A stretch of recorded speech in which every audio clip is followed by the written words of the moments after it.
আসসালামু আলাইকুম প্রিয় দর্শক, অন্য মঞ্চের আলাপচারিতায় আপনাদের সকলকে আমন্ত্রণ জানাচ্ছি। আমাদের সঙ্গে আজকে উপস্থিত আছেন বাংলাদেশের অন্তর্বর্তীকালীন সরকারের প্রধান ডক্টর মোহাম্মদ ইউনূস এক রকমের প্রথা ভেঙে বা কোনো প্রথা অনুসরণ না করেই সেনা সদরে গিয়ে সেনাবাহিনীর সশস্ত্র বাহিনীর নির্বাচনী প্রস্তুতি সম্পর্কে এক মতবিনিময় সভায় যোগ দিয়েছেন। সেনাবাহিনী নির্বাচনে তাদের দায়িত্ব পালনে কতটা সক্রিয় সেনা কর্মকর্তারা নির্বাচনে দায়িত্ব পালনের বিষয়টিকে কতটা গুরুত্বের সঙ্গে দেখছেন, তার চেয়েও বড় কথা এই যে গণভোট নির্বাচন দুটো একসঙ্গে হচ্ছে, তার ফলে দেশে কোনো অস্থিতিশীলতা অশান্তি সৃষ্টি হয় কিনা, এই নির্বাচনের পরেই সেনাবাহিনী ব্যারাকে ফিরে যেতে পারে কিনা, এই আলোচনাগুলো যখন সেনাবাহিনীর ভেতর সশস্ত্র বাহিনীর ভেতর কিছুতেই বন্ধ হচ্ছে না, তখন ডক্টর মোহাম্মদ ইউনূস একরকম নিজে গিয়ে বুঝে আসতেই যেন সেনা সদরে গিয়ে সেনাবাহিনীর শীর্ষ জেনারেলদের সঙ্গে এই মতবিনিময় সভায় আলাপ আলোচনা করে এলেন। এই যে সেনা সদরে হঠাৎ করে সরকার প্রধানের নির্বাচনী প্রস্তুতি, সেনাবাহিনীর কিংবা সেনাবাহিনীর কোনো একটা রুটিন ডিউটি সে সম্পর্কে, তাদের প্রস্তুতি সম্পর্কে জানতে যাওয়ার বিষয়টি বেশ চমকপ্রদ বটে। সেনাবাহিনীর ভেতরে এখনো একটা বড় ধরনের অনিশ্চয়তা আছে 12ই ফেব্রুয়ারির নির্বাচন নিয়ে, মানে নির্বাচনটা ঘটে যেতে পারবে কিনা, আইন শৃঙ্খলা পরিস্থিতি নিয়ন্ত্রণে রাখা যাবে কিনা, নির্বাচন অনুষ্ঠিত হওয়ার পর যে পক্ষগুলো নির্বাচনে অংশ নিচ্ছে সে পক্ষগুলো সত্যিকার অর্থেই নির্বাচনের ফলাফল মেনে নিয়ে একটা শান্তিপূর্ণ ক্ষমতা হস্তান্তর প্রক্রিয়ায় যেতে পারবে কিনা, তা নিয়ে শীর্ষস্থানীয় জেনারেল থেকে শুরু করে একেবারে সেনা সদস্যদের ভেতরে পর্যন্ত এক ধরনের ব্যাপক অনিশ্চয়তার বোধ কাজ করছে। তার উপর গণভোটটা মানে জুলাই সনদকে সেনাবাহিনী বরাবর একটা সন্দেহের চোখে দেখে এসেছে। এক রকমের ভাবে সেনাপ্রধান ওয়াকারুজ্জামান মোটামুটি রাষ্ট্রপতি শাহাবুদ্দিন চুপ্পুকে একরকম টিকিয়ে রেখে গত 17-18 মাসে বাংলাদেশের সংবিধানটা একরকম টিকিয়ে রেখেছেন।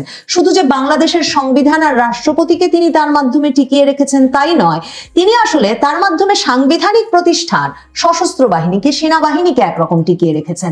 এখন গণভোটে হ্যাঁ ভোট জয়ী হয়ে গেলে, যার জন্য সরকার তার সকল প্রতিষ্ঠানকে কাজে লাগাচ্ছে, ঠিক কি ঘটবে? মানে এরপর ডক্টর মোহাম্মদ ইউনূস কি সত্যি সংসদ নির্বাচনে বিজয়ী পক্ষকে ক্ষমতা হস্তান্তর করে মানে অন্তর্বর্তীকালীন সরকারের দায়িত্ব থেকে সরে এই উপদেষ্টা পরিষদ নিজ নিজ ঘরে ফিরে যাবেন, নাকি জুলাই সনদ সংবিধানের উপরে স্থান পেলে গণভোটের মাধ্যমে একটা সাংবিধানিক শূন্যতার সৃষ্টি হবে? রাষ্ট্রপতি এর মধ্যেই বলে রেখেছেন যে নির্বাচন হয়ে গেলেই তিনি পদত্যাগ করবেন। তাহলে সে সময় আবারও সেনাবাহিনীকে জড়িয়ে পেঁচিয়ে একটা নতুন ধরনের সরকার গঠনের চেষ্টা হবে কিনা, সেনাবাহিনীর জেনারেলদের মধ্যে এই আলোচনা আছে। কারণ এই নভেম্বর মাসেও আপনাদেরকেও বলেছি যে শীর্ষ জেনারেলরাও একটা অনলাইন বৈঠকেও সেনাপ্রধান ওয়াকারুজ্জামানের সাথে বসে প্রত্যেকে এই মত দিয়েছিলেন যে যদি একটা অংশগ্রহণমূলক নির্বাচন না করা যায় ফেব্রুয়ারিতে, মানে এমনকি আওয়ামী লীগের অংশগ্রহণ সহ, তাহলে কোনোভাবেই বাংলাদেশে একটা স্থিতিশীলতা তারা দেখেন না। আর স্থিতিশীলতা না এলে সেনাবাহিনীর দীর্ঘমেয়াদে ব্যারাকে আবার ফিরে গিয়ে সেনাবাহিনীর যে দায়িত্ব, সে দায়িত্ব পালনের সুযোগও তারা দেখেন না। এবং তারপরই একদিকে আন্তর্জাতিক অপরাধ ট্রাইব্যুনালে কর্মরত জেনারেলদের বিচার শুরু হওয়া, অন্যদিকে এই যে নির্বাচন নিয়ে আশঙ্কা উদ্বেগের মধ্যে ওই সময়টাতেই কিন্তু সেনাবাহিনীর 50% সদস্যকে তারা রাজপথের ডিউটি থেকে ব্যারাকে ফিরিয়ে নিয়ে গিয়েছিলেন। সেনাপ্রধান ওয়াকারুজ্জামানকে সবেই তার সর্বশেষ দরবারটিতে আবারও সেনাবাহিনীকে এই আশ্বাস দিতে হয়েছে যে সেনাবাহিনী কোনোভাবেই 12ই ফেব্রুয়ারির নির্বাচনের পরে কোনোভাবেই স্থায়ীভাবে কিংবা এর পরের দীর্ঘমেয়াদে কোনোভাবেই অন্য কোনো দায়িত্বে জড়াবে না, সেনাবাহিনী ব্যারাকে ফিরে যাবে। সেনাবাহিনীর যে অফিসার্স অ্যাড্রেসটি অনুষ্ঠিত হলো 18ই জানুয়ারি, সেখানে সেনাবাহিনী প্রধান সরাসরি বলেছিলেন যে সর্বোচ্চ সতর্কতা, পেশাদারিত্ব ও নিরপেক্ষতার সাথে সেনাবাহিনীকে নির্বাচনের দায়িত্ব পালন করতে হবে। এবং সেখানে তিনি দুটো অফিসার্স অ্যাড্রেস করেন। একই দিনে একটাতে সৈনিকদের সঙ্গে কথা বলেন, একটাতে তিনি এই সেনা কর্মকর্তাদের আশ্বস্ত করার চেষ্টা করেন, এবং সেখানে সেনাপ্রধান ওয়াকারুজ্জামান বলেছিলেন যে সেনাবাহিনীর দায়িত্ব নির্বাচনকালীন নিরাপত্তা নিশ্চিত করা পর্যন্ত সীমাবদ্ধ। মানে এই বিষয়টা নিয়ে আলাপ এমন তুঙ্গে উঠেছে সেনাবাহিনীর ভেতরে যে নির্বাচনের পরে না আবার এই একটা দীর্ঘমেয়াদী অনিশ্চয়তায় দেশ চলে যায়, এবং তারপর এই অন্তর্বর্তীকালীন সরকারের জন্য তাদেরকে স্থায়ী করতে কিংবা এই অস্থিতিশীলতার মধ্যে সেনাবাহিনীকে দীর্ঘ সময় নিরাপত্তা নিশ্চিত করতে রাজপথে থাকতে হয়। সে কারণে অফিসারদের আলাদা করে, সৈনিকদের আলাদা করে অ্যাড্রেসে ডেকে সেনাপ্রধান কিন্তু এই 18 জানুয়ারি বলেছেন যে শুধুমাত্র নির্বাচনকালীন নিরাপত্তা নিশ্চিত করা পর্যন্তই সেনাবাহিনীর দায়িত্ব সীমাবদ্ধ। নির্বাচন শেষে নির্বাচিত গণতান্ত্রিক সরকারের হাতে পূর্ণ ক্ষমতা হস্তান্তর করে সেনাবাহিনীকে ব্যারাকে ফিরতে হবে, এর বাইরে অন্য কোনো ভূমিকার প্রশ্নই ওঠে না। এবং তিনি একদম পরিষ্কার করে বলেন যে রাজনৈতিক প্রক্রিয়ায় কোনোভাবেই স্থায়ী বা প্রভাবশালী কোনো পক্ষ হিসেবে সেনাবাহিনী থাকতে চায় না। এবং খুবই লক্ষ্য করার মতো বিষয় যেটা, যে নির্বাচনের প্রস্তুতি বিষয়ে সেনাপ্রধান ওয়াকারুজ্জামানের যে ওই দরবার সৈনিকদের সাথেও নয়, সেনা কর্মকর্তাদের সাথেও নয়, কোথাও তিনি গণভোটের প্রসঙ্গটি আনেননি। তিনি এমন ভাবে আলাপ করেছেন তার সেনাবাহিনীর সদস্যদের উদ্দেশ্যে যে একটা জাতীয় সংসদ নির্বাচন অনুষ্ঠিত হতে যাচ্ছে 12ই ফেব্রুয়ারি, সেই নির্বাচনটা হবে, নির্বাচনের পর ক্ষমতা হস্তান্তর করে সেনাবাহিনী দ্রুততম সময়ে ব্যারাকে ফিরে যাবে, যে কথা সেনাপ্রধান ওয়াকারুজ্জামান তার সেনা সদস্যদেরকে দীর্ঘ সময় ধরে বলে আসছিলেন। এবং নভেম্বরে 3 বাহিনী প্রধান একত্রে যমুনায় গিয়ে আবারও ডক্টর মোহাম্মদ ইউনূসকে এ কথা বলে এসেছিলেন যে ফেব্রুয়ারির পর কিছুতেই আর তাদের পক্ষে রাজপথে থাকা সম্ভব হবে না। গণভোট প্রসঙ্গে ইউনূসও বিশেষ আওয়াজ তোলেন নাই সেনাবাহিনীতে গিয়ে। দেখেন, যেখানে ডক্টর ইউনূস সরকারের পয়সা খরচ করছেন, সরকারকে ব্যাংক থেকে টাকা তুলতে বাধ্য করছেন, ব্যাংকগুলোর কাছ থেকে এক রকমের চাঁদা তুলতে বাধ্য করছেন নির্বাচনী প্রচারণায়, যে গণভোটে যাতে সকলে হ্যাঁ ভোট দেয়, সেখানে ইউনূস কিন্তু গিয়ে সেনাবাহিনীকে গণভোট বিষয়ে কোনো জ্ঞান দেন নাই। তিনি সেনাবাহিনীকে বলেছেন যে বাংলাদেশের গণতান্ত্রিক ভবিষ্যতের জন্য 12ই ফেব্রুয়ারিতে অনুষ্ঠিত গণভোট এবং ত্রয়োদশ জাতীয় সংসদ নির্বাচন একটা অত্যন্ত গুরুত্বপূর্ণ সন্ধিক্ষণ। এই সংবেদনশীল সময়ে একটা অবাধ, সুষ্ঠু, নিরপেক্ষ, উৎসবমুখর নির্বাচনী পরিবেশ নিশ্চিত করতে বাংলাদেশ সশস্ত্র বাহিনীর ভূমিকা অত্যন্ত গুরুত্বপূর্ণ। সেখানে তিনি বলেছেন যে গণভোট ও জাতীয় সংসদ নির্বাচন বাংলাদেশের ভবিষ্যৎ গণতান্ত্রিক উত্তরণের জন্য তাৎপর্যপূর্ণ সন্ধিক্ষণ, কারণ বাংলাদেশের মানুষ দীর্ঘদিন ভোটাধিকার বঞ্চিত ছিল। তিনি বলেছেন যে সক্ষম, পেশাদার, নিরপেক্ষ, জনমুখী বাংলাদেশ সশস্ত্র বাহিনী এই গুরুদায়িত্ব সাফল্যের সাথে সম্পন্ন করে জাতিকে একটা অবাধ, সুষ্ঠু, উৎসবমুখর নির্বাচন উপহার দিতে সর্বোচ্চ সহায়ক ভূমিকা পালন করবে বলে আমি আশাবাদী। কারণ ইউনূস জানেন গণভোট নিয়ে সেনাবাহিনীর ভেতরে কি ধরনের উদ্বেগ এবং আশঙ্কা আছে। সেনাবাহিনীর একটা বড় অংশ মনে করে যে গণভোটের মাধ্যমে সংবিধানটা বাতিল হয়ে গেলে ইউনূস সরকার তার যে অবস্থান, তার যে মেয়াদ, সেটাকে দীর্ঘায়িত করে নেওয়ার একটা লম্বা সুযোগ পাবেন। তখন হয়তো একটা বিপ্লবের জাতীয় সরকারও গঠন হতে পারে। সেনাবাহিনীর ভেতরে এই উদ্বেগের স্পষ্টত কারণ আছে, কারণ মাত্র গত সপ্তাহেও সেনাবাহিনীর জেনারেলদের মধ্যে একটা বড় রদবদল আনতে এই ইউনূস সরকার আর ইউনূসের যে জাতীয় নিরাপত্তা উপদেষ্টা খলিলুর রহমান, যাকে সেনা সদরে ঢোকা একরকম বন্ধ করে রেখেছেন।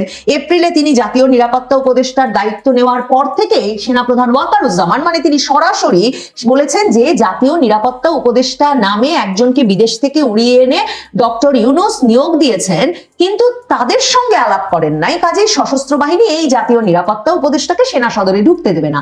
সেই খলিলুর রহমান এখনো সেনা সদরে ঢুকতে পারেন না বটে, তিনি ক্রমাগতভাবে ইউনূস সরকারের হয়ে সেনাবাহিনীর ভেতরে নানা রকম রদবদল ঘটাতে নানা রকম কলকাঠি সর্বদাই নেড়ে চলেছেন। গত সপ্তাহেও এই জাতীয় নিরাপত্তা উপদেষ্টা খলিলুর রহমান আর ইউনূস মিলে চেষ্টা করেছিলেন জেনারেলদের শীর্ষস্থানীয় পদগুলোর মধ্যে এমন একটা রদবদল আনতে যাতে তারা সশস্ত্র বাহিনীর নামে বিশ্বের বিভিন্ন দেশে যে ব্যাপক কেনাকাটা করছেন সেগুলোকে আরো ত্বরান্বিত করা যায়। কারণ ইউনূস সরকার, ডক্টর ইউনূস এমনকি রাষ্ট্রপতি পদে গিয়েও তার ক্ষমতাকে দীর্ঘায়িত করবার ফর্মুলা যেমন এক রকমের ছকে রেখেছেন, জাতীয় নিরাপত্তা উপদেষ্টা পদেও বিএনপি ক্ষমতায় এলেও থাকা যায় কিনা সে বিষয়েও আলাপ আলোচনা চলছে খলিলুর রহমানেরও।